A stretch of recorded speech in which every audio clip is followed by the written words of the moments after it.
and float passively with water current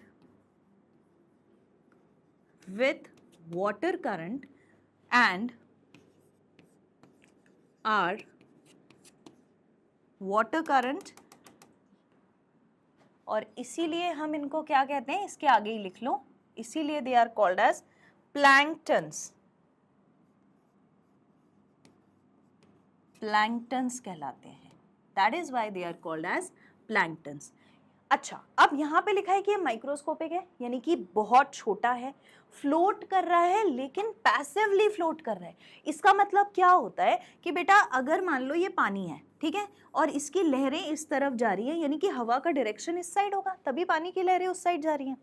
तो क्या होगा, जैसे जैसे ये वाटर फ्लो करेगा वैसे वैसे उसी डायरेक्शन में इसके साथ प्लैंक्टन्स भी फ्लो करेंगे।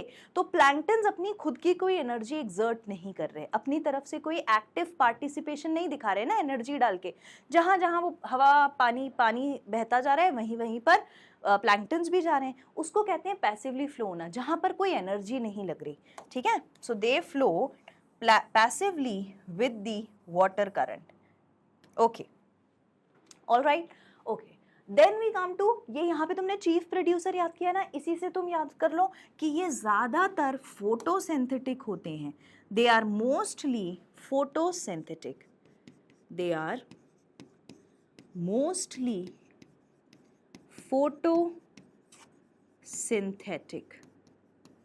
Photosynthetic in nature. कैसे हैं? फोटोसिंथेटिक हैं, तभी इसे क्या कहते हैं? Chief producer. यहाँ पे इसके आगे भी लिख के रख लेना, वो तो नाम है ही, लेकिन क्योंकि फोटोसिंथेटिक है इसीलिए हम उन्हें क्या कहते हैं? चीफ प्रोड्यूसर्स, यानी कि ये प्रोडक्शन कर रहे हैं ना, फूड प्रोड्यूस कर रहे हैं। So they are called chief producers.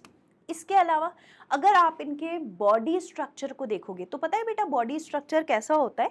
Body structure के लिए खास टर्म एनसीईआरटी में यूज किया गया है। अगर आप एनसीईआरटी को अपने सामने रख के बैठे हैं और एनसीईआरटी से पढ़ रहे हैं, साथ में देखते चलना है। देखो हर बार मैं आपको कहती हूँ सेशन कोई भी टॉपिक का हो, स्पेशली बायो में, अगर कोई भी टॉपिक का आप सेशन देख रहे हो तो एनसीईआरटी सामने रख के बैठा करो। क्यों रख के बैठना है? सिर्फ रख के नहीं बैठना है शौक में, वो इसीलिए कि जब भी आपको कोई चीज़ पढ़ाई जाती है तो आप तुरंत एनसीईआरटी में उसको मैच कर लिया करो, समझ लिया करो, ताकि आप at the end of the chapter जब आप पूरी एनसीईआरटी का, पूरे उस चैप्टर का रिविजन करोगे थ्रू एंड थ्रू, एक एक लाइन पढ़कर, तो आपको एक एक चीज़ दिमाग में बैठ जाएगी और डबल रिपीट हो जाएगा।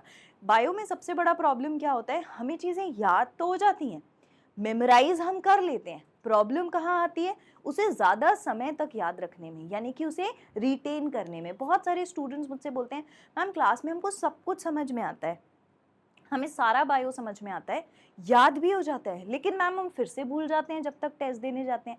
तो हम ये फिर से क्यों भूलते हैं? क्योंकि हम क्या नहीं कर रहे हैं, और रेगुलर प्रैक्टिस नहीं कर रहे हैं, रेगुलर रिवीजन नहीं कर रहे हैं। तो ये बात बहुत इंपॉर्टेंट होती है कि हमने अगर कोई चीज़ याद कर ली है तो उसका हम बार बार रिवीजन करते रहें। अब मैडम एक ही चैप्टर का बार बार रिवीजन करेंगे तो बाकी सब कब पढ़ेंगे? तो बेटा एक कोई डे डिसाइड कर लो, उस दिन, मतलब मान लो वीक में हमने संडे का दिन रखा है रिवीजन के लिए, लेट्स सपोज हमने संडे का एक दिन रखा है रिवीजन के लिए, तो हमने पिछला जितना भी पढ़ा है उस सब्जेक्ट में उसको हम एक बार पलट के देख लें, है ना, कि हमने क्या क्या पढ़ा। एक मतलब थरो रीडिंग लगा लेंगे। बहुत टाइम नहीं देना है। रिवीजन का मतलब ये नहीं होता बेटा कि आप फिर से एक चैप्टर को 2-3 घंटे तक पढ़ रहे हो। रिवीजन का मतलब ये होता है कि हम क्विकली उस चैप्टर का एक बार रीडिंग कर लेंगे तो हमने जो भी पढ़ा था वो वापस हमारे दिमाग में आ जाएगा।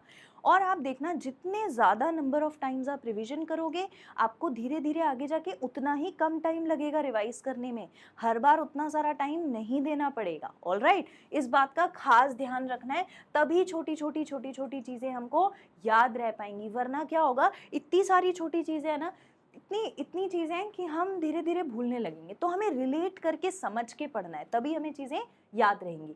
तो हम बात कर रहे हैं, अब जैसे इसमें हम देखो हम क्रायोफाइट्स की बात कर रहे हैं, क्राइजोफाइट्स की। तो क्राइजोफाइट्स में हमने बोला कि चीफ प्रोड्यूसर है, तुम्हारे दिमाग में तुरंत आ जाना चाहिए कि वो क्या कर रहा होगा, वो प्रोड्यूसर क्यों है, क्योंकि वो प्रोड्यूस कर रहा है। क्या प्रोड्यूस कर रहा है? तो खाना बना रहा होगा, तो खाना बनाएगा तो फोटोसिंथेटिक हो जाएगा, वैसे भी वो प्लांट लाइक था। अब अगर आपको क्राइजोफाइट याद है कि वो चीफ प्रोड्यूसर है और आपको पता है प्रोड्यूसर है तो फोटोसिंथेटिक है, तो फिर आप इसको आसानी से जज कर सकते हो ना कि ये प्लांट जैसा होगा। एनिमल और फंजाई तो प्लांट अपना खाना खुद बनाते ही नहीं थे, तो देखो दूसरा पॉइंट भी रिलेट होके याद हो गया।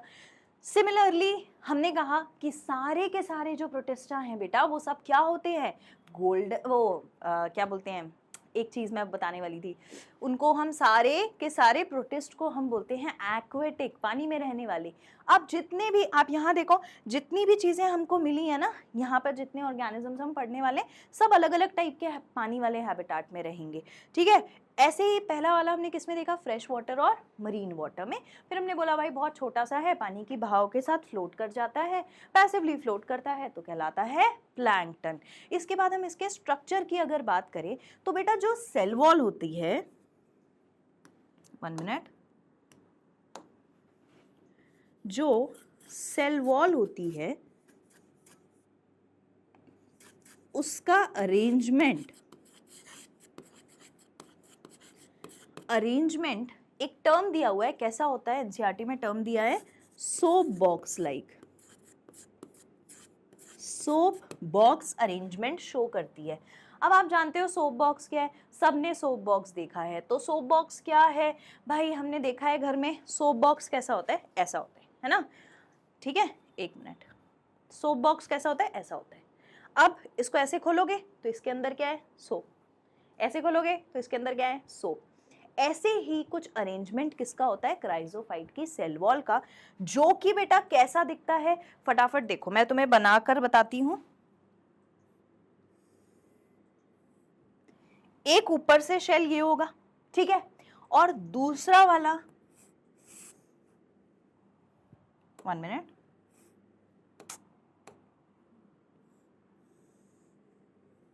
दूसरा वाला ऐसा होगा, ठीक है।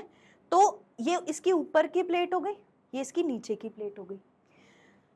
और जब ये डिवाइड करेगा तो पता है कैसे रिप्रोड्यूस करके डिवाइड करेगा, वो भी मैं तुम्हें यहीं दिखाती हूँ। जब भी ये डिवीजन करने जाएगा ना बेटा, तो ये ऐसे डिवाइड करेगा, ऐसे, इस ट्रांसवर्सली, ठीक है। कैसे डिवाइड करेगा, ट्रांसवर्सली। और डिवाइड करने के बाद इसका ऊपर वाला प्लेट ये गया, नीचे वाला प्लेट ये गया, बोलो हाँ ऐसे ही हुआ। तो ऊपर वाले प्लेट के साथ इसका कंप्लीट स्ट्रक्चर ऐसा फॉर्म हो जाएगा, नीचे वाली प्लेट के साथ कंप्लीट स्ट्रक्चर ऐसे फॉर्म हो जाएगा। That is how it divides. ये इस तरीके से ट्रांसवर्सली डिवाइड करता है। हालांकि हम इसके डिवाइड करने की बात नहीं कर रहे थे, हम बात कर रहे थे कि जो सेल वॉल है वो कैसा अरेंजमेंट शो करती है, सोप बॉक्स जैसा। सो this is your soap box appearance, this is your soap box appearance, ठीक है। ये बात समझ में आई। अच्छा, अब अगर हम इसकी बात करें तो ये क्या करती है, इसके सेल वॉल में एक और चीज होती है, मैं यहां लिख देती हूं। इसके सेल वॉल में सिलिका एम्बेडेड होता है बेटा, सिलिका एम्बेडेड होता है, ठीक। सिलिका एम्बेडेड होने से क्या होता है, मान लो क्राइजोफाइट्स गोल्डन एल्गे जो थे पानी में थे, घूम रहे थे, धीरे धीरे करके over the period of time ये क्या करते गए, अनफेवरेबल कंडीशन आई मान लो, तो ये मर गए, डिवाइड नहीं कर पाए। जब मर गए तो कहाँ जाएंगे, पानी के सतह पर, पानी के नीचे ज़मीन में बैठ जाएंगे। अगर ये पूरा इसका एक्वेटिक हैबिटाट है, ठीक है, और सरफेस पे ये फ्लोट कर रहे होंगे, प्लैंकटन्स कहलाते हैं। तो सरफेस पे कैसे फ्लोट कर रहे होंगे बेटा, पैसिवली फ्लोट कर रहे होंगे। तो ये पानी पे, मान लो पानी का बहाव ऐसा था, ये ऐसे हमने दिखा दिया, ये क्या कर रहा है, पैसिवली फ्लोट कर रहा है, ठीक। अब मानो ये वाइट वाले सब क्या है, क्राइजोफाइट्स हैं, ठीक। इनमें से कुछ क्राइजोफाइट तो डिवाइड कर गए, कुछ क्राइजोफाइट्स ऐसे थे बेटा जो डिवाइड नहीं कर पाए। डिवाइड नहीं कर पाएंगे तो वाटर में नीचे यहाँ पर जमा होते जाएंगे, ठीक है, नीचे पानी में जमा होते जाएंगे। जब ये पानी में over the period of time millions of years तक जमा होते ही जाएंगे, होते ही जाएंगे, होते ही जाएंगे, तो क्या होगा, ये फॉर्म करेंगे डायएटोमेशियस अर्थ। ये फॉर्म करेंगे डायएटोमेशियस अर्थ, ठीक है, डायएटोमेशियस अर्थ फॉर्म कर लेते हैं। और ये जो डायएटोमेशियस अर्थ है ये इकोनॉमिकली फिर बाद में यूज किया जाता है निकालने के बाद। ग्रिटी होता है नेचर में, मतलब पार्टिकुलेट होता है, दानेदार जिसको बोलते हैं, है ना, वैसा होता है, तो पॉलिशिंग वगैरह के काम आता है, ठीक है, टूथपेस्ट में, पॉलिशिंग में, इन सब चीज़ों में काम आता है, क्रिस्टल्स होते हैं इसके, ठीक। अच्छा, सिलिका से क्या मतलब क्या इंपॉर्टेंट है सिलिका के बारे में? सिलिका जो होता है वो बहुत टफ सब्सटेंस होता है जो कि इसकी सेल वॉल को क्या बना देता है, सेल वॉल को स्ट्रेंथ देता है। तो कभी भी नेचर में यहाँ पानी में घूमते घूमते इसकी सेल वॉल अपने आप टूटने नहीं वाली है। कब तक? जब तक ये मरेगा नहीं। जब मर जाएगा तो पानी में नीचे बैठ जाएगा। बिलियंस ऑफ ईयर्स तक वो सिलिका का बॉडी पूरा उसका नीचे जमा होता जा रहा है, होता जा रहा है, होता जा रहा है, तो वो आगे जाके क्या बनाता है, डायएटोमेशियस अर्थ, ठीक है। अब ये जो डायएटोमेशियस अर्थ है इसका क्या मतलब है? हमने इसको बेटा डायएटम बोला है, हमने इसको क्या बोला है, डायएटम। जब ये डायएटम पूरा ग्राउंड बना लेंगे, मतलब पूरा जमीन पर जमा हो जाएंगे, तो उससे जो बनी हुई जमीन है डायएटम से, दैट इज डायएटोमेशियस अर्थ। तो कुछ नहीं हुआ, बिलियंस ऑफ ईयर्स तक कलेक्ट हो गया सिलिका वाले शेल का बॉडी, कहाँ पर, पानी में नीचे जमीन पर, और उसी को हमने क्या बोला, डायएटोमेशियस अर्थ, जिसका इकोनॉमिकल इंपॉर्टेंस है for the polishing, for putting it into toothpaste, abrasive, ये सारी चीज़ें आर ऑल अबाउट क्राइजोफाइट्स, ठीक है। इसके अलावा क्या बताना रह गया है? बस सिलिका क्या करेगा, सेल वॉल को स्ट्रेंथ प्रोवाइड करेगा। अब बहुत सारे स्टूडेंट्स का ये क्वेश्चन होता है कि मैम ये है यूनिसेल्युलर ऑर्गेनिज्म। ध्यान से सुनना, यूनिसेल्युलर ऑर्गेनिजम्स जब भी डिवाइड करेंगे, मतलब हमने जो लिविंग वर्ल्ड वाला चैप्टर पढ़ा था वहाँ पर हमने कैरेक्टरिस्टिक्स ऑफ लिविंग ऑर्गेनिज्म पढ़े थे, जिसमें हमने बोला था कि अगर हम यूनिसेल्युलर ऑर्गेनिजम्स की बात करें जो एसेक्सुअल रिप्रोडक्शन कर रहे हैं, तो उसमें क्या होता है, सेल ने डिवाइड किया और डिवाइड करने के बाद वो 2 हो गए, तो वही उसका ग्रोथ भी था, वही उसका रिप्रोडक्शन भी था। तो मैडम यहाँ पर तो इसका रिप्रोडक्शन ही इसकी ग्रोथ है, और रिप्रोड्यूस कर लिया तो पेरेंट जैसा ही है, आइडेंटिकल टू पेरेंट, ये तो कभी मरेगा ही नहीं। बात समझ रहे हो? डिवाइड करा तो मरने का तो कोई चांस ही नहीं, क्योंकि डिवाइड करके आगे बढ़ता जा रहे हैं। लेकिन फिर ये मरा कैसे, कब मरा, अनफेवरेबल कंडीशन में मरा। कब मरा? अनफेवरेबल कंडीशन में। When it will die under unfavourable condition, तो फिर ये बिलियंस ऑफ ईयर्स तक ऐसे जो भी मरते जाएंगे वो बिलियंस ऑफ ईयर्स तक कलेक्ट होते जाएंगे, कहाँ पर, नीचे जमीन पर, और क्या बना लेंगे, डायएटोमेशियस अर्थ बना लेंगे। तो इसको एक बार यहाँ पे लिख लो, silica is embedded and it gets collected for billions of years,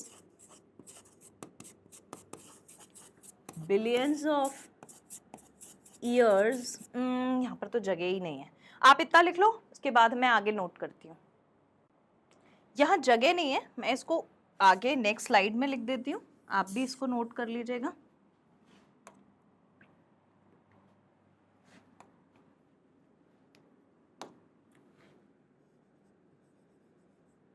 Cell wall deposits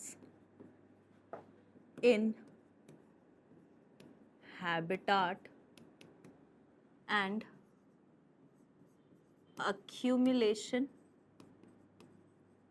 of it over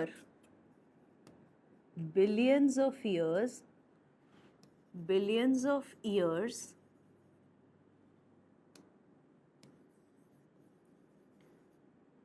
is called what? Diatomaceous earth. Comment में लिख के जाएंगे, diatomaceous earth, ठीक है, ये इंपॉर्टेंट है, जिस पर क्वेश्चन पूछा जा सकता है। ठीक है, एनसीईआरटी से बाहर तो मुश्किल है इसमें कुछ पूछना, कभी नहीं पूछेंगे, एनसीईआरटी में जो दिया है वही पूछेंगे। अच्छा, दूसरा, आप सिलिका सेल वॉल होती है तो उसको भी लिख लो। सेल वॉल इज, मुझे पता है हमने ये पीछे लिख लिया था, एम्बेडेड, आगे कुछ और लिखवा रही हूँ इसीलिए। Cell wall is embedded with silica, ठीक, और सिलिका में नोट कर लो, सिलिका के फीचर्स नोट कर लो। इनडिस्ट्रक्टिबल है, ठीक है, जो टूटेगी नहीं, साथ ही साथ इट विल प्रोवाइड स्ट्रेंथ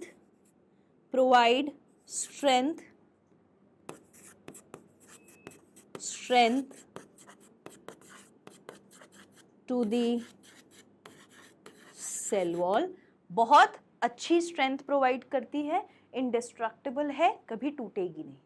ठीक है, डायटोमेशियस अर्थ में लिख लो कि इसका इकोनॉमिक इंपॉर्टेंस भी होता है,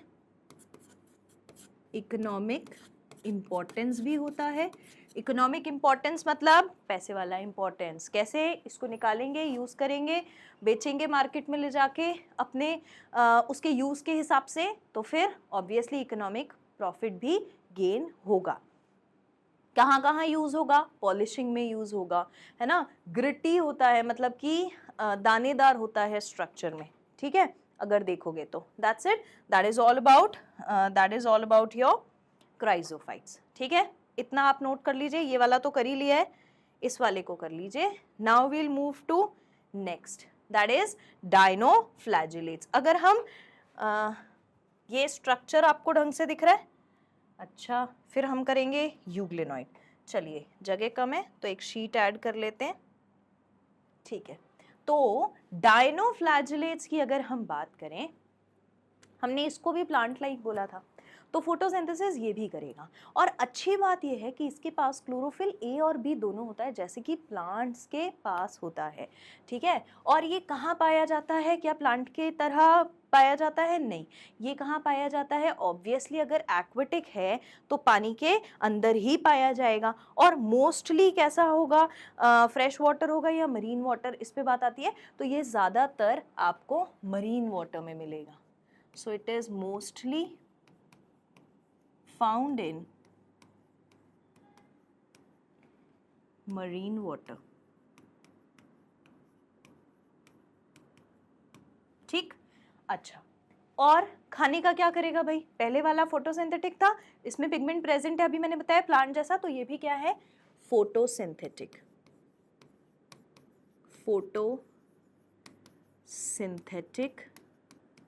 इन नेचर।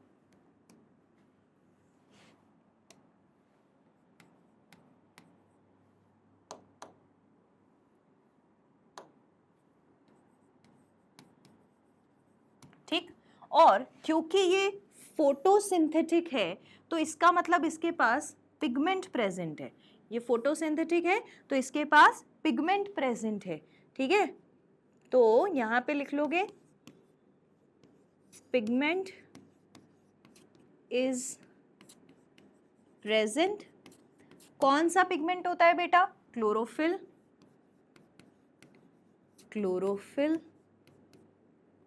ए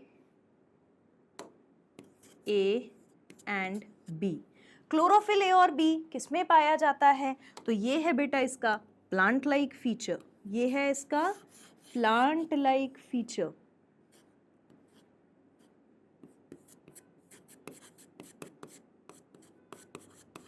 इसी वजह से ये क्या है, प्लांट जैसा है। ठीक है, इसके अलावा हम बात करें तो क्या ये सिर्फ इसमें यही पिगमेंट होता है मैडम, नहीं।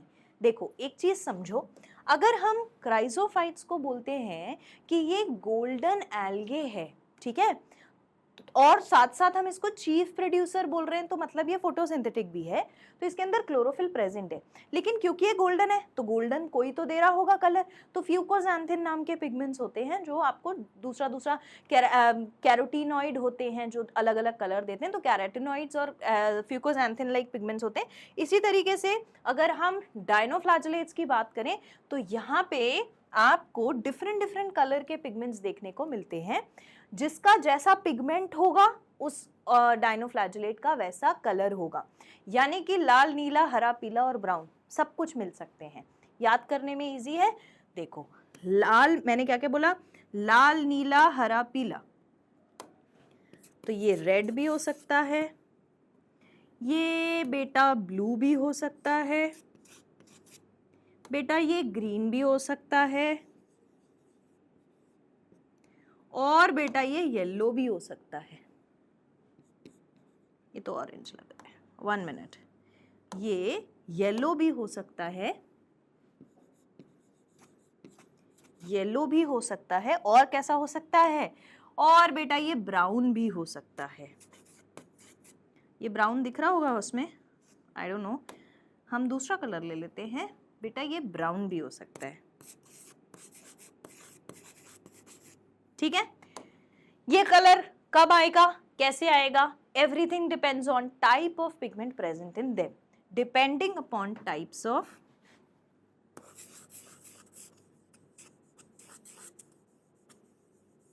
depending upon types of pigment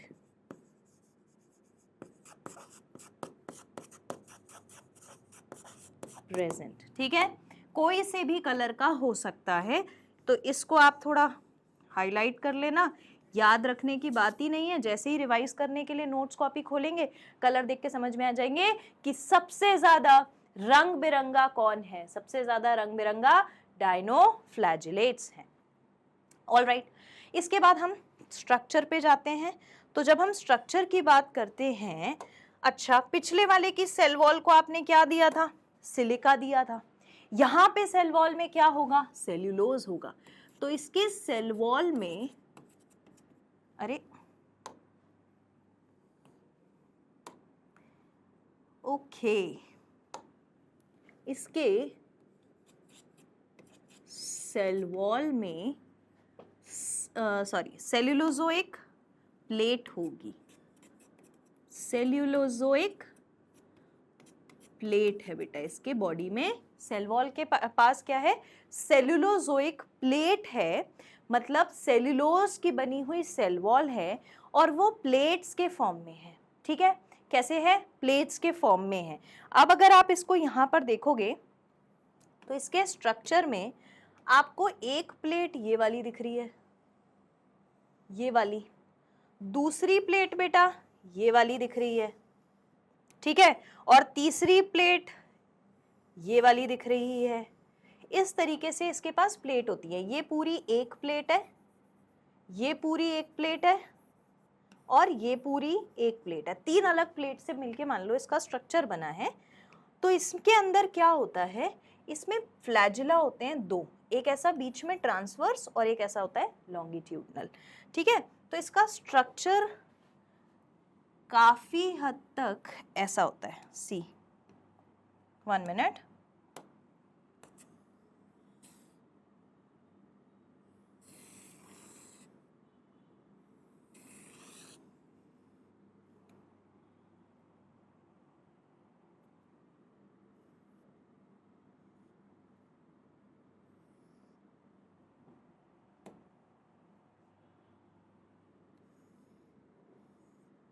ऐसा स्ट्रक्चर होता है। ठीक, तो आपको ये पूरी एक प्लेट दिख रही है, ये एक प्लेट दिख रही है, ये एक प्लेट दिख रही है, isn't it? ये पूरी एक प्लेट हो गई। ठीक है, बनाने की जरूरत नहीं है, डायग्राम पे क्वेश्चन नहीं आएगा, जो बताने जा रही हूँ आगे उस पे क्वेश्चन आएगा। That is only for you to understand. इस टाइप का स्ट्रक्चर होता है। ठीक, अब इसके अंदर क्या होता है, इसके अलावा ऐसा, तो इसमें यहाँ ग्रूव्स हैं, ठीक है, यहाँ पर ग्रूव्स दिख रहे हैं। इन ग्रूव्स के अंदर बेटा फ्लैजिला होते हैं और इसके पास 2 फ्लैजिला होते हैं।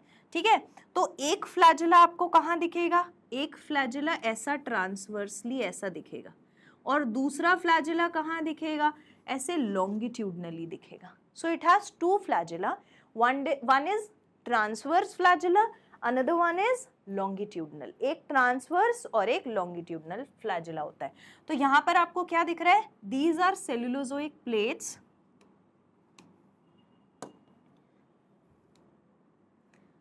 यहाँ लिख देती हूँ, these are cellulosic plates। एक ये, दूसरा ये और तीसरा ये समझना है ना। और 1 मिनट, ये भी क्या है, सेल्यूलोजोइक प्लेट है। ये क्या है, लॉन्गिट्यूडनल फ्लैजिला दिख रहा है। ठीक है, ये क्या दिख रहा है, लॉन्गिट्यूडनल फ्लैजिला दिख रहा है। ये क्या दिख रहा है, ये ट्रांसवर्स फ्लैजिला दिख रहा है। ठीक है, so this is your सेल्यूलोजोइक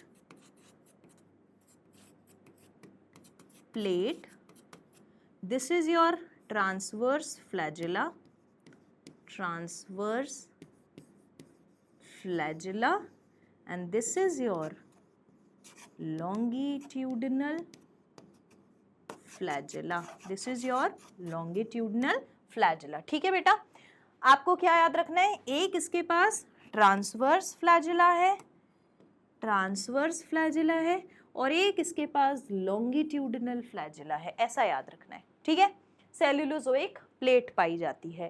that is all. ये हो गया इसके स्ट्रक्चर के बारे में। तो स्ट्रक्चर बनाने की तो ज़रूरत नहीं है, लेकिन आप इसको, ये वाला मैं थोड़ा इरेज कर देती हूँ, अच्छा नहीं लग रहा है ये बिल्कुल, है ना। आपको समझाने के लिए मैंने वहाँ ऑलरेडी बना दिया है। ठीक है, तो यहाँ पर लिख लो 2 flagella are present, 2 flagella are present,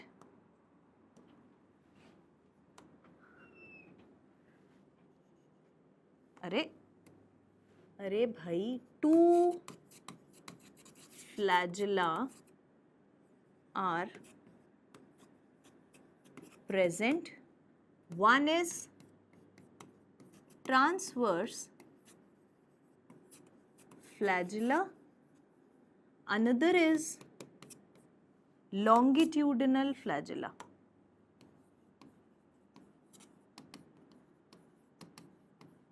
longitudinal flagella. ठीक है, उसके बाद एक और खास बात है इसके बारे में, वो खास बात का नाम क्या है, दैट खास बात is called as red tide. That खास बात is called as red tide. क्या कहलाता है, रेड टाइड।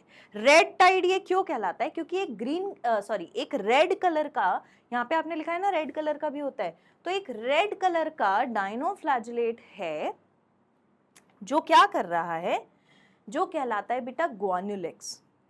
वो करता है रैपिड मल्टीप्लिकेशन। जब वो रैपिड मल्टीप्लिकेशन करता है तो नंबर उसका बहुत ज़्यादा बढ़ जाता है पानी में, है ना। बहुत सारे डायनोफ्लैजिलेट्स रेड कलर के हो जाते हैं और पानी पूरा कैसा दिखने लगता है, रेड दिखने लगता है। तो उसी को कहते हैं बेटा रेड टाइड। बेकार बात यह है कि रेड वैसे भी अलर्ट का कलर होता है, तो रेड टाइड से आप याद रखना कि ये एक टॉक्सिन रिलीज करता है। रेड यानी कि डेंजर, तो ये भी एक डेंजर कॉज कर रहा है। क्या कर रहा है, टॉक्सिन रिलीज कर रहा है। और टॉक्सिन की वजह से क्या होता है, उस पानी में जो बाकी ऑर्गेनिजम्स प्रेजेंट हैं उनको हार्म पहुंचता है। तो क्या याद रखना है, रेड टाइड। रेड टाइड किसकी वजह से हो रहा है, रेड डायनोफ्लैजिलेट की वजह से,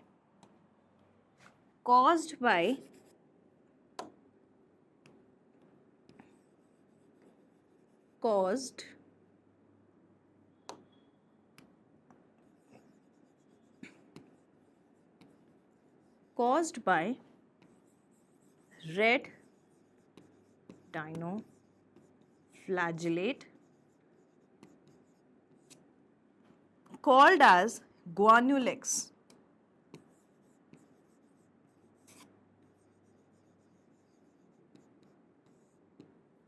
ठीक, कैसे, बाय रैपिड मल्टीप्लिकेशन।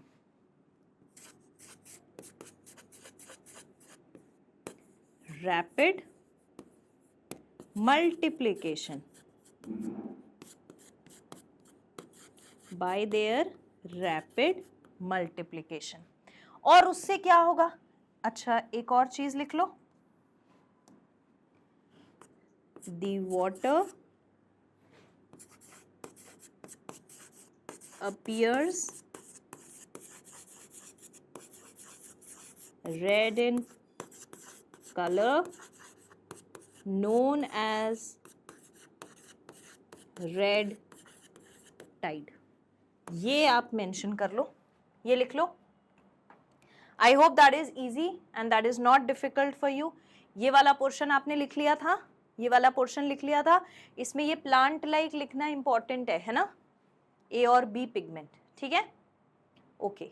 फिर डिफरेंट डिफरेंट कलर्स के पाए जाते हैं, ठीक है। और फिर सेल वॉल में सेल्यूलोजोइक प्लेट है, 2 फ्लैजेला प्रेजेंट है, एक ट्रांसवर्स वाला और एक लॉन्गिट्यूडनल वाला, और कॉज करते हैं बेटा रेड टाइड। फटाफट से इसको लिख लो। उसके बाद हम टॉक्सिन वाला पॉइंट भी लिखेंगे, टॉक्सिन वाला पॉइंट भी लिखेंगे, ठीक है। आगे आगे आगे यहां लिख लो, toxin released by them kill marine animals, ठीक है। Toxin released by them kills marine animals। Marine animals में एग्जाम्पल क्या लिखें? सबसे बढ़िया लाइक फिशेस, लाइक फिशेस। इतना आप नोट कर लो, ठीक है। तो यहां पर हमारा क्या कंप्लीट हो गया? डाइनोफ्लैजलेट कंप्लीट हो गया। अब हम मूव करेंगे बेटा यूग्लिनॉइड पे। यूग्लिनॉइड्स की एक खास बात क्या है? हमने देखो सबसे पहली स्लाइड पर अगर हम जाएं तो सबसे पहली स्लाइड पर हमने यहाँ पढ़ा था ना कि ये बिल्कुल प्लांट लाइक होते हैं, क्राइसोफाइट्स, डाइनोफ्लैजलेट्स एंड यूग्लिनॉइड। यूग्लिनॉइड आखिरी बंदा है, आखिरी मेंबर है जो कैसा है? प्लांट लाइक है। इसके बाद हमको क्या मिलेगा? स्लाइम मोल्ड प्रोटोजोवन, जो कि कैसे होंगे? स्लाइम मोल्ड फंजाई जैसे, और प्रोटोजोवन एनिमल्स जैसे फीचर्स शो करेंगे। तो अब हम आ गए हैं बेटा किस पर? यूग्लिनॉइड पर हम पहुंच गए हैं। तो डाइनोफ्लैजलेट्स हम पढ़ चुके हैं, लेकिन डाइनोफ्लैजलेट्स को जब हमने पढ़ा तो हमने यहाँ एक पॉइंट मेंशन किया है कि क्लोरोफिल ए और बी है, which is more like plant. लेकिन यूग्लिनॉइड सबसे ज्यादा प्लांट लाइक होता है जिसमें ए और बी होता है। यहाँ मैंने गलती से लिखवा दिया, ये ए और सी होता है बेटा। This is A and C, this is A and C. और आप इसमें प्लांट लाइक मेंशन मत करना, एग्जैक्ट प्लांट लाइक है ये भी प्लांट लाइक, क्योंकि हम पहले पढ़ चुके हैं, है ना, प्लांट जैसे ही है, बट बिल्कुल मतलब बहुत प्लांट के बहुत करीब करीब, बहुत प्लांट जैसा कौन सा वाला है? यूग्लिनॉइड। तो यूग्लिनॉइड को हम स्टार्ट करेंगे। यूग्लिनॉइड कहाँ पाया जाता है बेटा? सो it is fresh water. Euglenoid कहाँ पाया जाता है? सो इट इज फाउंड इन, इसका हैबिटाट कैसा है? हैबिटाट इसका है बेटा फ्रेश वाटर में पाया जाने वाला। एंड फोटोसिंथेटिक है, सो इट इज फोटोसिंथेटिक। लेकिन ये फोटोसिंथेसिस कब करता है बेटा? ये पता है कैसा बंदा है? यूग्लिनॉइड कैसा बंदा है? एक ऐसा बंदा है जैसे मान लो आपकी क्लास में कोई आपका फ्रेंड है और उस फ्रेंड के पास चॉकलेट है, तो या तो एक तरीका यह है कि वो अपनी चॉकलेट खुद ही खा जाएगा, ठीक है।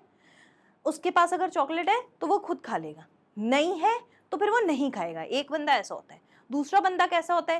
मेरे पास चॉकलेट है, मैं अपनी खा लूंगा, मेरे पास चॉकलेट नहीं है, मैं दूसरे की चॉकलेट खा लूंगा। तो ये वैसा ही करता है। यानी कि अगर लाइट प्रेजेंट है, सो इन प्रेजेंस ऑफ लाइट, इसका खेल देखो, इन प्रेजेंस ऑफ लाइट ये क्या करता है? ये करता है फोटोसिंथेसिस, और फोटोसिंथेसिस करके खाना बना लेता है। यानी कि ये क्या हो गया? ऑटोट्रॉफिक हो गया, ऑटोट्रॉफिक इन नेचर हो गया, ठीक है। लेकिन अगर लाइट नहीं मिली इसको, तो in absence of light in absence of light, जब लाइट प्रेजेंट नहीं है तो पता है ये क्या करता है, तो फिर ये दूसरे के ऊपर डिपेंड करता है, दूसरे की चॉकलेट लेके खा लेता है, यानी कि ये एक्ट करता है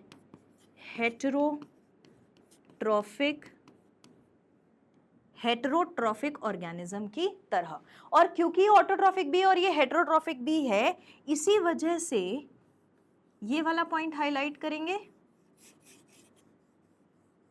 इसी वजह से इसे क्या कहते हैं, इसको कहते हैं मिक्सोट्रॉफिक न्यूट्रिशन शो करने वाला ऑर्गेनिज्म, मिक्स न्यूट्रिशन शो करता है। तो मिक्सोट्रॉफिक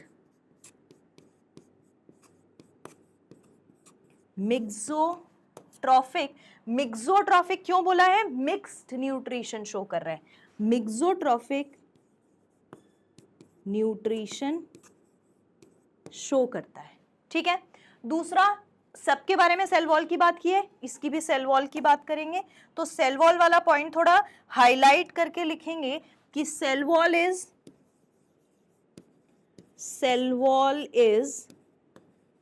रिच इन प्रोटीन। किसकी बनी सेल वॉल होती है, पेलिकल की बनी हुई सेल वॉल होती है, और प्रोटीन है, पेलिकल है, इसीलिए इसको क्या बोला जाता है कि ये नेचर में बहुत फ्लेक्सिबल होता है, their body is flexible due to pellicle layer. तो पेलिकल लेयर की वजह से their body is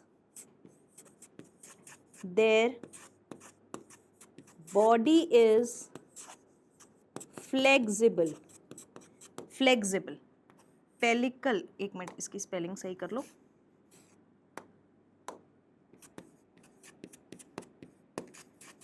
pellicle rich layer होती है, प्रोटीनेशियस होती है, जिसकी वजह से इसकी बॉडी कैसी होती है, फ्लेक्सिबल होती है। अच्छा, दूसरी बात, अगर बेटा ये फोटोसिंथेसिस कर रहा है तो इसके पास पिगमेंट कौन सा प्रेजेंट है, तो इट इज हैविंग क्लोरोफिल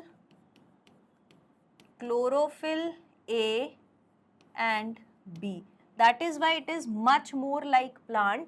और अगर आप एग्जाम्पल की बात करोगे तो इसका एग्जाम्पल होता है यूग्लीना। इसका एग्जाम्पल क्या होता है, यूग्लीना। आपको यहाँ पे डायग्राम भी दिया हुआ है, नोट कर लीजिए। Next is slime mould. Slime mould बेटा नेचर में कैसा होता है, स्लाइम मोल्ड को हमने लिखा था ना, इट इज फंजाई लाइक। तो फंजाई जो होती है वो डेड और डिकेइंग ऑर्गेनिक मैटर के ऊपर फीड करती है, that is why slime mould is called as heterotrophic. Heterotrophic में भी कौन सा वाला, सैप्रोफाइटिक मोड ऑफ न्यूट्रिशन। कौन सा वाला, saprophytic mode of nutrition. So it is saprophytic in nature. Saprophytic होता है, सैप्रोफाइटिक प्रोटिस्ट कहते हैं। सैप्रोफाइट कौन होते हैं, जो डिकेइंग ऑर्गेनिक मैटर पे फीड करते हैं। So it feeds on decaying, या इसका मतलब लिख लो तो फिर क्लियर हो जाएगा, डिकेइंग ऑर्गेनिक मैटर पर ये क्या करते हैं बेटा, फीड करते हैं। कैसे, they move along with the dead और decaying twig and plant parts, उनके साथ मूव करते हैं और उन्हीं के साथ अपना ऑर्गेनिक मटेरियल क्या है, इनगल्फ करते जाते हैं। So they move along with dead or decaying parts of a plant and या फिर to engulf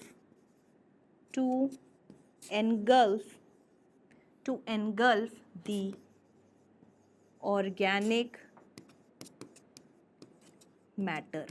डेड और डिकेइंग ऑर्गेनिक मैटर मिलता कहाँ से है, डेड और डिकेइंग प्लांट पार्ट के साथ मूव करते जाते हैं, उसी से अपना ऑर्गेनिक मैटर ये क्या करते हैं, एक्सट्रैक्ट करते हैं, यानी कि निकालते हैं और यूज करते जाते हैं। अब आती हैं दो बातें, एक जब स्लाइम मोल्ड बेचारा फेवरेबल कंडीशन में था तब क्या कर रहा था, और जब वो बेचारा अनफेवरेबल कंडीशन में था तब वो क्या कर रहा था। तो दोनों ही केसेस में दो अलग प्रोसेसेस शो करता है, one is in favourable condition and another one is in unfavourable condition. तो in favorable condition, it forms multinucleate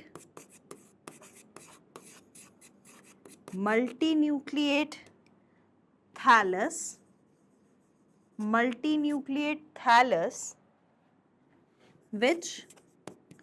which grows and spread, जो ग्रोथ है और स्प्रेड कर जाता है। फेवरेबल कंडीशन में वो मल्टीन्यूक्लिएट थैलस बनाता है। मल्टीन्यूक्लिएट थैलस का मतलब क्या होता है? That is undifferentiated. इसका मतलब होता है ये अनडिफरेंशिएटेड होता है। कैसा होता है? 1 मिनट। अनडिफरेंशिएटेड होता है, ठीक है, अनडिफरेंशिएटेड इन स्ट्रक्चर। और फिर क्या करेगा? क्योंकि फेवरेबल कंडीशन थी तो मल्टीन्यूक्लिएट थैलस जैसा बनाया जिसको प्लाज्मोडियम कहते हैं, और फिर उसको ग्रो कर लिया। ग्रो करने के बाद वो धीरे धीरे हर जगह स्प्रेड हो जाता है। अब तब क्या होगा? जब अनफेवरेबल कंडीशन है तो अनफेवरेबल कंडीशन में क्या करेगा? In unfavourable conditions, in unfavorable conditions, it forms fruiting bodies, और उससे आपको क्या मिलता है बेटा? उससे मिलता है स्पोर्स। ये जो स्पोर्स है ये बड़े कमाल की चीज है, ठीक है, जो स्पोर्स हैं ये बड़े कमाल की चीज है। स्पोर्स में ऐसा कमाल का क्या है? स्पोर्स बेटा देखो नेचर में they are most resistant, so they are extremely resistant, they are, या फिर मैं इसको यहीं लिख देती हूँ स्पोर्स के नीचे, दे आर एक्सट्रीमली रेजिस्टेंट होते हैं, ठीक है। अच्छा, और हवा के साथ उड़ते चले जाते हैं। So it is carried away by air current, it is carried bye air current, हवा में उड़ जाते हैं। जब हवा में उड़ जाएंगे तो एक जगह से दूसरी जगह चले जाएंगे, अनफेवरेबल से फेवरेबल में भी जा सकते हैं, तो उड़ते उड़ते वो किस में जा सकते हैं? फेवरेबल कंडीशन में। उसके अलावा इसकी खास बात क्या होती है? It possess true cell wall. सबसे इंपॉर्टेंट बात, जब भी आप इसको लिखोगे आप इसको ऐसे ही अलग कलर में लिखना, छोटे छोटे पॉइंट्स।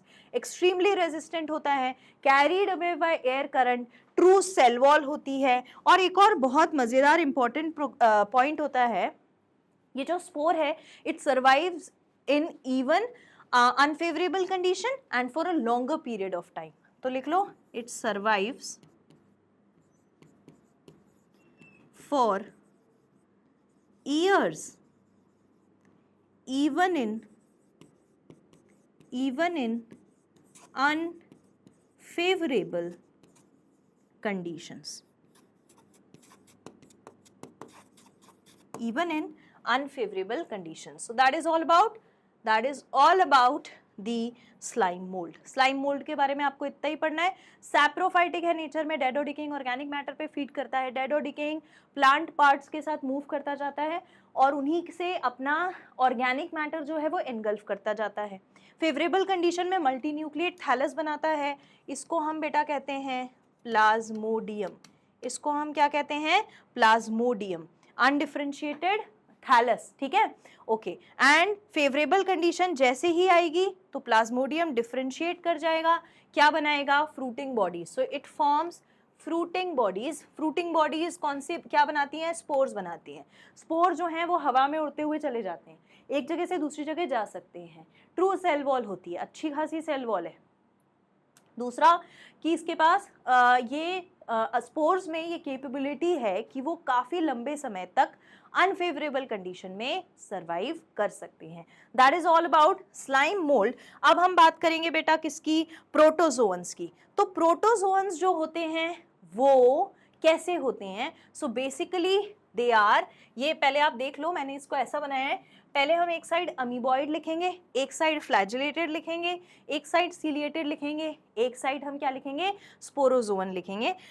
तो आप अपनी कॉपी को देखो ऐसे डिवाइड कर लेना, मैं आपको बताती हूँ कैसे डिवाइड करोगे। आप जहां पर भी लिख रहे हो ना, वहां पर आप इसको प्रोटोजो, ऐसा आमने सामने का पेज ले लेना, प्रोटोजोअन यहाँ लिखना, ठीक है, और दो इस साइड जैसे मैंने लिखे हैं amoeboid and flagellate, amoeboid and flagellate, और बाकी दो कौन से वाले, सीलिएटेड एंड स्पोरोजोअन, सीलिएटेड एंड स्पोरोजोअन, एक ही पेज पे लिखोगे तो याद करने में इजी रहेगा, इसीलिए इसको ऐसे ही लिखना।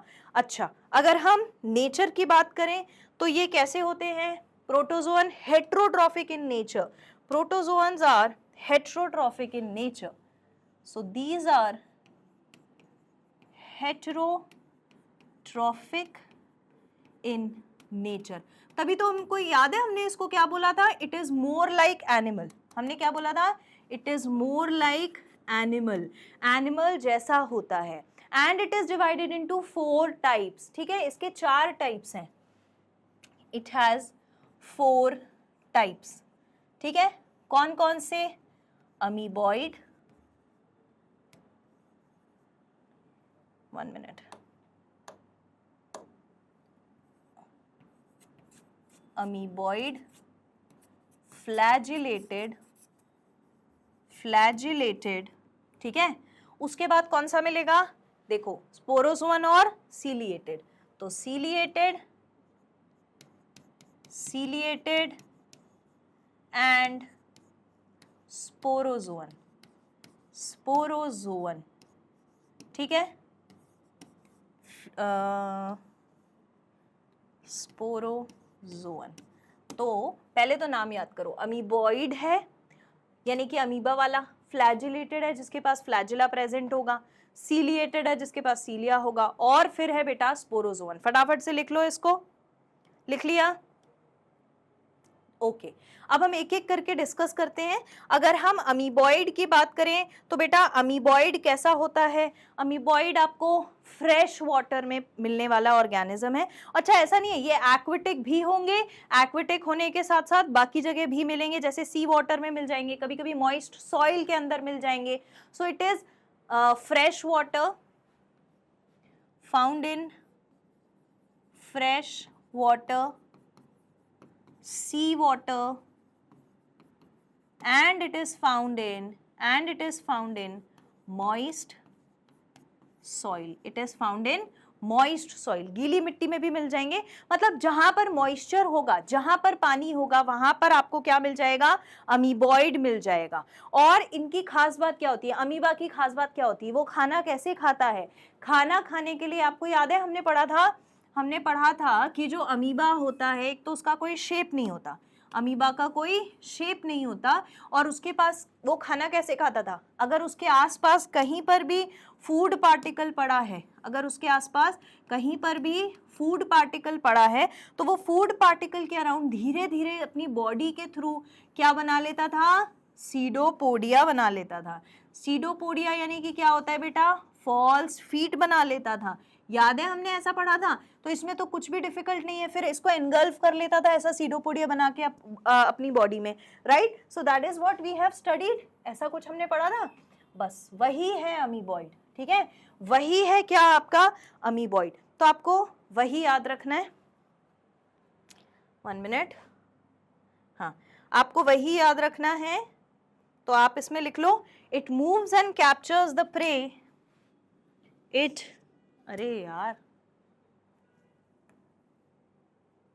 ओ 1 मिनट, मैंने ये थोड़ा गड़बड़ कर दिया है, okay, all right, it moves and captures the prey, it moves and captures the pray, और प्रे को कैसे कैच कर रहा था वो, फॉल्स फीट बना के, बाय फॉर्मिंग फॉल्स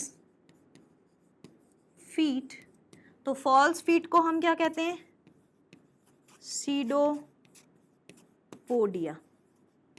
सीडोपोडिया बनाकर ये क्या कर लेता है, अपने फूड को कैप्चर कर लेता है, प्रे को कैप्चर कर लेता है। एग्जाम्पल्स क्या होंगे, एग्जाम्पल में वही सबसे कॉमन एग्जाम्पल, आपका सबसे कॉमन एग्जाम्पल एंट अमीबा,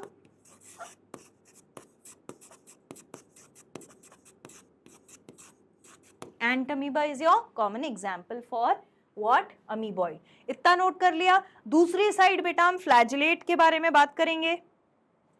ओके तो फ्लैजिलेट के बारे में हम डिस्कस करेंगे, है ना। फ्लैजिलेट कैसे होते हैं, फ्लैजिलेट नेचर में फ्री लिविंग होते हैं, ये कलर नहीं लिखते, they are free living, free living होते हैं बेटा, ठीक है। कैसे होते हैं, पैरासाइट होते हैं, दूसरे की बॉडी पर रहते हैं, फ्री लिविंग पैरासाइट होते हैं, ठीक। फ्लैजिलेटेड नाम है तो फ्लैजिला प्रेजेंट होता है, flagella is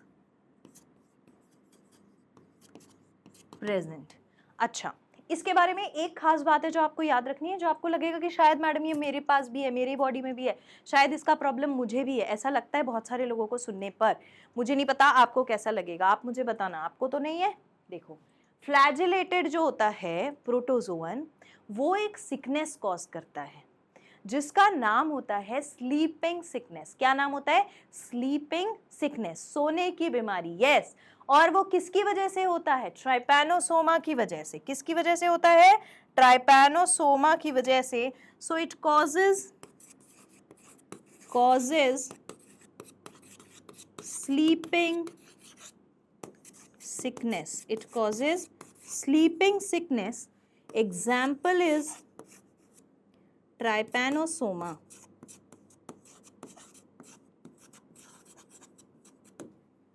Example is trypanosoma. Next is what, next is your, पहले आप इसको नोट कर लो, फिर हम जाएंगे किस पे, ciliated पर, then we'll go on ciliated. Okay. कहाँ गया ciliated वाला, ओके सीलिएटेड वाला जो होता है वो नेचर में कैसा होता है बेटा, तो ciliated protozoan is actually aquatic in nature, it is aquatic in nature, ठीक है।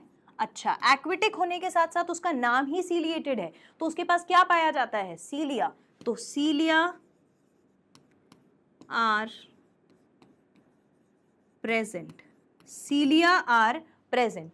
इसके अलावा क्या होता है, इसके अलावा बेटा एक इंपॉर्टेंट चीज है जिसको हम कहते हैं गलेट, गलेट जो उसकी बॉडी में एक ओपनिंग की तरह होती है। तो बॉडी में प्रेजेंट सारे सीलिया क्या करते हैं, आसपास पानी के बहाव से, पानी का बहाव ऐसा करते हैं कि फूड पार्टिकल को वो गलेट यानी कि सेल की ओपनिंग तक ले आए, फूड पार्टिकल को वो सेल की ओपनिंग तक ले आए।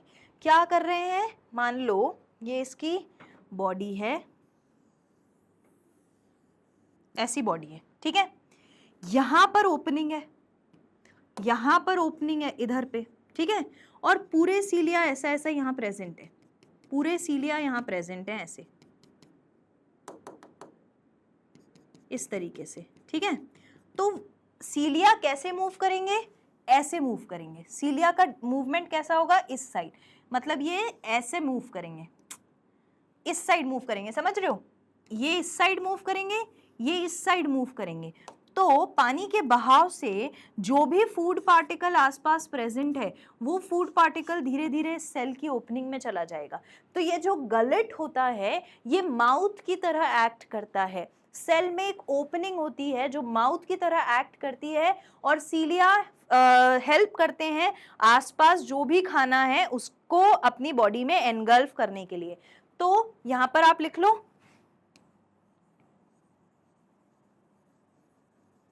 gullet is a cavity that opens outside body. It is a cavity that opens outside body, है ना, एक कैविटी है, कहां पर ओपन हो रही है, बॉडी के बाहर ओपन हो रही है। सीलिया will help the body to take the food from the surrounding environment, ठीक है, उसको लिख लो, coordinated movement of cilia cause food to be stored in gullet, यहां पे लिख लो कोऑर्डिनेटेड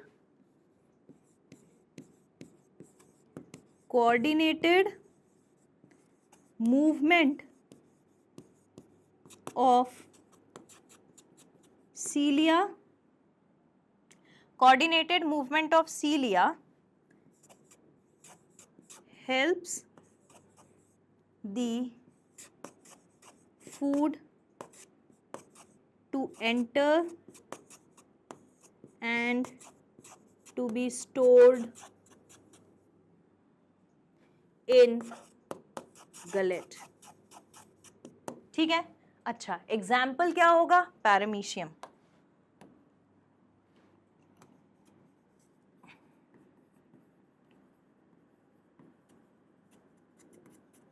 एग्जाम्पल इज पैरामीशियम, ठीक है, इसको मिटा लेना,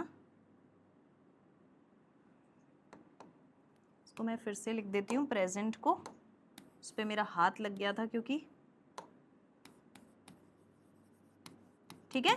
सो that is all about ciliated protozoan. तो अब हमने क्या क्या कर लिया है, हमने कर लिया है बेटा, हमने कर लिया है अमीबॉइड प्रोटोजोन, एग्जाम्पल क्या था, एंटअमीबा, ठीक है, एग्जाम्पल क्या था, एंटअमीबा, ये ई से है बेटा, एंटअमीबा, एंटअमीबा एग्जाम्पल है। Then we did flagellated protozoan, तो एग्जाम्पल क्या है बेटा, ट्राइपैनोसोमा, एग्जाम्पल क्या है, ट्राइपैनोसोमा, यहाँ क्या है, एंटअमीबा। इसके बाद हमने क्या किया, एक मिनट मैं ये डिलीट कर दूं, हाँ, इसके बाद हमने क्या किया, इसके बाद हमने किया सीलिएटेड, सीलिएटेड का एग्जाम्पल क्या है, प्लाज्मोडियम, और फिर आता है बेटा आपका स्पोरोजोन। तो स्पोरोजोन जो होता है वो नेचर में सबसे ज्यादा इंफेक्शियस होता है, so it shows infectious spore like stage, ठीक है, it shows infectious spore like stage. Example क्या है इसका, तो एग्जाम्पल से आप इसके बारे में सब कुछ समझ जाओगे। Example is Plasmodium, example is Plasmodium. Plasmodium क्या कॉज करता है, मलेरिया कॉज करता है, सो it is malarial parasite, it is malarial parasite, that's it. फिर हो गया क्या, हाँ यहाँ पर हो गया कंप्लीट। तो हम एक बार प्रोटोजोन फिर से डिस्कस कर लेते हैं। प्रोटोजोन नेचर में कैसे होते हैं, सबसे पहली चीज याद रखना है, हेट्रोट्रॉफिक, एनिमल लाइक है, खाना नहीं बना पाता तो हेट्रोट्रॉफिक, दूसरे के ऊपर डिपेंड करता है फूड को लेने के लिए। इसमें कितने टाइप हैं, इसमें आपके पास अमीबॉइड आएगा, फ्लैजिलेटेड आएगा, सीलिएटेड आएगा, स्पोरोजोन आएगा। अगर हम सबसे पहले बात करें अमीबॉइड की, तो अमीबॉइड की खास बात क्या है, उसके पास वो सीडोपोडिया होना। सीडोपोडिया क्या होता है, फॉल्स फीट, जो हेल्प करता है फूड को एनगल्फ करने के लिए। कहाँ पाया जाएगा, पानी में पाया जाएगा, तो मरीन वाटर हो सकता है, मतलब कि सी वाटर में हो सकता है, फ्रेश वाटर हो सकता है, या मॉइस्ट सॉइल में पाया जा सकता है। एग्जाम्पल क्या होगा, एंटअमीबा। फिर हम आते हैं किस पे, फ्लैजिलेटेड। फ्लैजिलेटेड फ्री लिविंग होता है, उसके पास ऑब्वियसली नाम ही बता रहा है कि उसके पास क्या प्रेजेंट है, फ्लैजिला प्रेजेंट है, और स्लीपिंग सिकनेस कॉज करता है। तो हमारे पास हो सकता है क्या, मेरे पास तो नहीं है, मुझे स्लीपिंग सिकनेस नहीं है, नींद ज्यादा आना is not only the sleeping sickness, वो अलग है जो स्लीपिंग सिकनेस होती है, जो ट्राइपैनोसोमा से होती है। आपको जो नींद आ रही है वो तो मौसम की वजह से आ रही है, ठीक है। सो ट्राइपैनोसोमा कॉज करता है क्या, स्लीपिंग सिकनेस। फिर हम आते हैं किस पे, सीलिएटेड पे। तो सीलिएटेड वाले में बेटा क्या होगा कि it is aquatic in nature, so cilia are present, ciliated है तो सीलिया प्रेजेंट होगा। इसके पास गलेट होती है, यानी कि एक ओपनिंग होती है, वो ओपनिंग ओरल कैविटी की तरह एक्ट करती है। बॉडी पे प्रेजेंट जो भी सीलियां हैं वो सब मिलके ऐसा फ्लो कोऑर्डिनेटेड मूवमेंट करते हैं, जहां भी खाना होगा वो कहाँ चला जाएगा, गलेट में चला जाएगा। गलेट में जाने के बाद क्या होगा, खाना भी चला गया, स्टोर भी हो जाएगा। सो एग्जाम्पल क्या होगा, पैरामीशियम। फिर हम आते हैं स्पोरोजोअन। स्पोरोजोअन सबसे ज्यादा इन्फेक्शन कॉज करने वाले स्पोर्स बनाते हैं, तभी तो स्पोरोजोअन बोलते हैं, ठीक है। अच्छा, फिर एग्जाम्पल क्या है, प्लाज्मोडियम, जो क्या कॉज करता है, मलेरिया कॉज करता है। मलेरिया के बारे में सारी डिटेल हमें कहाँ पढ़नी है, क्लास 12th वाले चैप्टर में पढ़नी है, ह्यूमन हेल्थ डिसीजेज में। क्वेश्चन जब भी आएगा प्रोटोजोन पे तो नाम लिखा आएगा अमीबॉइड प्रोटोजोन, फ्लैजिलेटेड प्रोटोजोन, फिर लिखा आएगा सीलिएटेड प्रोटोजोन। स्पोरोजोन के लिए क्या आएगा, स्पोरोजोअन प्रोटोजोन, ठीक है। स्पोरोजोअन प्रोटोजोअन नाम से लिखा आएगा क्वेश्चन, ठीक है। So that is all about the kingdom Protista. हमने सब कुछ डिस्कस कर लिया है। So here we come to an end of this session. अब हमें क्या करना है, देखो बहुत सारी चीजें नई आती जा रही हैं। बायोलॉजिकल क्लासिफिकेशन भी बहुत इजी तो है, लेकिन याद करने की चीजें ज्यादा हैं। प्लांट किंगडम में जाएंगे, एनिमल किंगडम में जाएंगे, तब वहां के बारे में डिस्कस करेंगे। एज ऑफ नाउ आपको क्या करना है, क्लास से 10-15 मिनट पहले रिवाइज कर लेना है जो भी आपने पढ़ा है ऑलरेडी पहले। कोई भी लेक्चर आप स्टार्ट करते हो, देखना प्रीवियस वाले लेक्चर के जो नोट्स हैं उनको पलट के एक बार देख लिया करो। आई होप आप लोग प्रॉपर नोट्स बना रहे होंगे and one fine day you are going to share the picture of your notes with me हमारे कॉन्टैक्ट नंबर पर। So this is our contact number जहां पर आप शेयर कर सकते हो। यहाँ पर आप हमें व्हाट्सएप कर सकते हो आपके नोट्स, और नीचे लिख देना फॉर रितिका मैडम, तो मैं चेक कर लूंगी। टेलीग्राम चैनल को जरूर ज्वाइन करिए। जुड़ने के लिए, सारे अपडेट्स के लिए आपको डेफिनेट सक्सेस पाठशाला पर सारे lectures, online lectures, live lectures, DPP and all the sheets, hand written notes, study material, सब कुछ मिलता है कंप्लीटली फ्री ऑफ कॉस्ट। अगर आपने अभी तक सब्सक्राइब नहीं किया है चैनल को तो फटाफट से सब्सक्राइब कर लेंगे, और जो ऑलरेडी यहाँ इस चैनल पर फॉलो कर रहे हैं मुझको, वो बाकी सबके साथ इस वीडियो को शेयर करेंगे। लाइक जरूर करना है, कमेंट जरूर करना है, एंड मैं आपसे मिलूंगी नेक्स्ट सेशन में। तब तक के लिए thank you so much, take care, bye bye.